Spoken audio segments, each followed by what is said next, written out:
আসন্ন মৃত্যুৰ ঘ্ৰাণ খণ্ড 2। এতিয়ালৈ আমি শুনিলোঁ যে কপিলে উধাটো খাই সৌৰভৰ ঘৰলৈ আহিছে আৰু আহিয়েই সৌৰভে কপিলৰ ঘৰলৈ গৈ তেওঁক ভয় খোৱা বুলি গোচৰ দিছে। সৌৰভে কিন্তু কথাটো সমূলি মানি লোৱা নাই। তেওঁৰ মতে এয়া অসম্ভৱ, কাৰণ তেওঁ কপিলৰ ঘৰলৈ যোৱাই নাই। কপিলে কৈছে যে তেওঁ যদি যোৱা নাছিল, তেওঁ যদি কথাখিনি কোৱা নাছিল, তেন্তে সেয়া কোন আছিল? তেওঁ শুনাত ইমান ডাঙৰ ভুল কৰিলেনে? সৌৰভৰ লগত তেওঁৰ বন্ধুত্ব আজিৰটো নহয়, বহু পুৰণি, কিন্তু অশুভন ৰসিকতা বা কোনো ক্ষেত্ৰত সীমা চেৰাই যোৱা আৱেগ আজিলৈকে সৌৰভৰ ক্ষেত্ৰত কপিলে কেতিয়াও দেখা নাই। অথচ কপিলে তলমূৰকৈ থাকি কথাবোৰ গুণাগুঠা কৰিবলৈ ধৰিলে। এতিয়া কোৱা কপিল, এনে কিয় হ'ল বাৰু? মোৰ বাবে এয়া এক ভয়ংকৰ সাঁথৰ। বাৰু তুমি মোক দুটা কথাৰ উত্তৰ দিয়াচোন। কথাটো তুমি কিন্তু আন ভাৱত নল'বা। নলওঁ, কোৱা। সৌৰভে প্ৰশ্নবোধক দৃষ্টিৰে কপিললৈ চালে। টিউচনৰ পৰা ঘূৰোতে কোন পথেৰে ঘৰলৈ আহিছিলা? আমাৰ ঘৰৰ ফালে গৈছিলা নেকি? কথাবোৰ খুলিনো নোকোৱা কিয়? কিনো চালে বেৰে কোবোৱা কথা কৈছা? তোমাৰ আগবুৰি নোহোৱা কথাৰ পৰা মই কি বুজিম কোৱা? কম, সকলো খুলি কম। প্ৰথমতে মোক নিশ্চিত হ'বলৈ দিয়া। কিবা এক সন্দেহ এতিয়াও মোৰ বুকুৰ ভিতৰত পাক ঘূৰণি খাই আছে। ইয়াতনো সন্দেহ কৰিবলগীয়া কি আছে? টিউচন কৰি ঘৰলৈ উভতাৰ পথত তোমাৰ ঘৰৰ পিছফালৰ বাটটোৰেই দেখোন ঘূৰো, সেই পাৰ্কখনৰ কাষেদি। তুমি জানাই আজিও সেই বাটেৰেই আহিছো। যিহে গৰম, গোটেই দিনটোৰ পৰিশ্ৰমৰ অন্তত এই গৰমত আকৌ কাৰোবাৰ ঘৰলৈ যাব পাৰি নেকি? সৌৰভৰ কথাখিনি মনোযোগেৰে শুনাৰ পিছত কপিলে এটা দীঘল হুমুনিয়া হেৰি ক'লে। মই এই সময়ত তোমাৰ ঘৰলৈ এনেই দৌৰি অহা নাই। নিশা 8:40 গৈছিল। মই টিভিটো অফ কৰি পঢ়াৰ কোঠাত বহিছোঁ মাত্ৰ। এনেতে মোৰ কাণত পৰিল বাহিৰৰ পৰা মোক তুমি চিঞৰি চিঞৰি মাতিছা। তোমাৰ মাত বুলি মই নিশ্চিত আছিলোঁ। তুমিতো সেই বাটেৰে অহা যোৱা কৰা। ঠিকেই, মই সেই বাটেৰেই অহা যোৱা কৰো, আৰু সেইফালে অহা যোৱা কৰিলেই তোমাৰ ঘৰত পাক এটা মাৰো, চাহ একাপ খাই আহো। কিন্তু বাটৰ পৰা মই আজিলৈকে তোমাক চিঞৰি মতা মনত নপৰে। সেইকাৰণেইতো মই আচৰিত হৈছোঁ তোমাৰ কণ্ঠৰ চিঞৰ শুনি। পিছ মুহূৰ্ততে মই কোঠাটোৰ পৰা কুবাকুবিকৈ বাৰান্দালৈ ওলাই আহি চালোঁ আৰু চিঞৰি চিঞৰি কোৱা শুনিলোঁ, সাৱধান, বিপদ আহি আছে, সাৱধান। মই হতভম্ব হৈ গেটখনৰ ওচৰলৈ আগুৱাই গ'লোঁ, কিন্তু কাকো দেখা নাপালোঁ।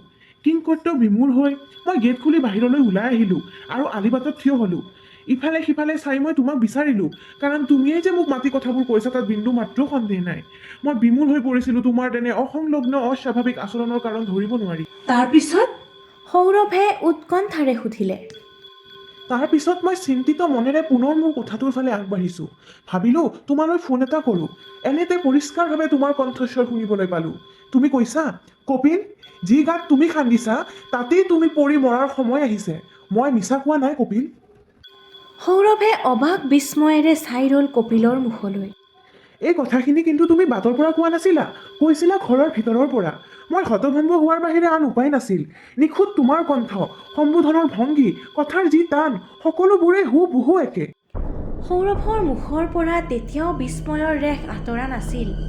কপিলৰ ঘৰত সৌৰভৰ আহযাহ নিয়মিত, অবাধ গতি, অথচ অদ্ভুত কিছুমান কথা যিবোৰ সৌৰভৰ কণ্ঠৰ, আৰু সেই কণ্ঠ শুনিবলৈ পাইছে এবাৰ বাটৰ পৰা আৰু এবাৰ ঘৰৰ ভিতৰৰ পৰা।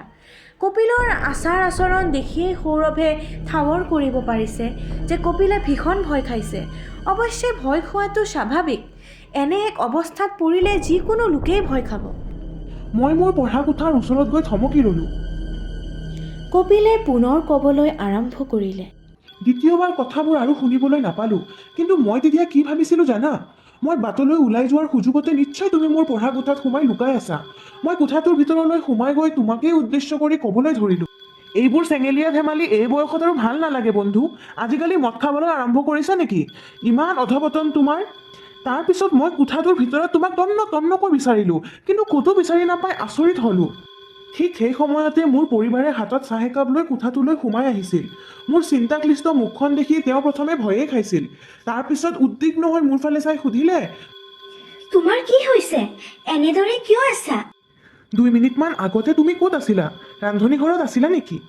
মই হঠাৎ প্ৰশ্ন কৰিলোঁ। মোৰ প্ৰশ্ন শুনি মোৰ পত্নী আচৰিত হ'ল আৰু ক'লে, অঁ, ৰান্ধনী ঘৰতে আছিলোঁ। তোমাৰ কাৰণে চাহ কৰিলোঁ। কিয় সুধিলা কোৱাচোন? তেনেহ'লে চাহ একাপ নানিলা কিয় সৌৰভৰ কাৰণে? হে হৰি, ইমান সময়ে কোৱা নাই কিয়? তেওঁ আহিছে নেকি? এতিয়াই আনিছোঁ একাপ চাহ। তেওঁ ক'ত? কপিলৰ পত্নী নিজুৰ লগতো সৌৰভৰ সহজ বন্ধুত্বৰ সম্পৰ্ক। নিজুৱে সৌৰভক বিচাৰি ইফালে সিফালে চালে। মই মোৰ পত্নীক সেইবোৰ কথা কৈ ভাৰাক্ৰান্ত কৰিব নিবিচাৰিলোঁ, কিন্তু নিজুৱে বাৰম্বাৰ মোক সৌৰভৰ বিষয়ে প্ৰশ্ন কৰাত মই সকলো কথা খুলি ক'লোঁ।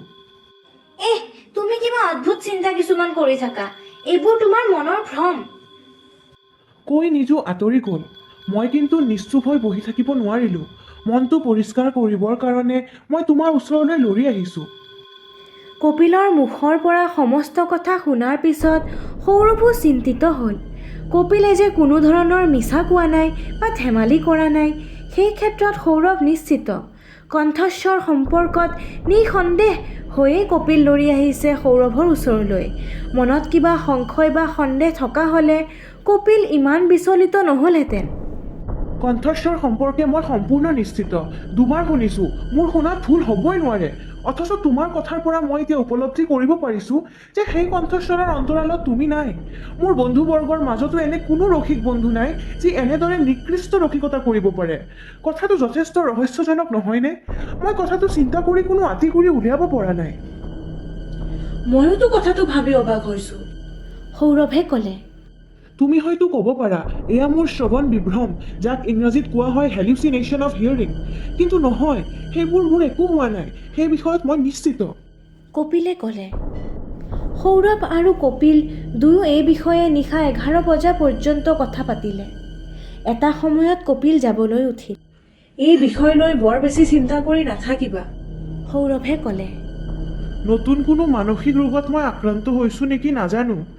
যা আহক, এই বিষয়ে তুমি সম্প্ৰতি কাকো নক'বা। তুমি চিন্তা নকৰিবা। অৱশেষত কপিলে বিদায় লৈ ওলাই গ'ল। গোটেই নিশা সৌৰভৰ টোপনি নাহিল। কপিলে কৈ যোৱা কথাবোৰকেই মনৰ ভিতৰত পাকখুৰণি খাবলৈ ধৰিলে। এয়া কেনেকৈ সম্ভৱ হ'ব পাৰে? যদি হয়, তেন্তে সেয়া কোনোবা মানুহৰ কাম। কোন হ'ব পাৰে সেইজন? তেওঁৰ মাত অনুসৰণ কৰি কোনে এনেদৰে কপিলক ভয় খুৱাইছে? কি স্বাৰ্থ আছে ইয়াত? কিন্তু কথাবোৰৰ কোনো উত্তৰ বিচাৰি নাপালে সৌৰভে।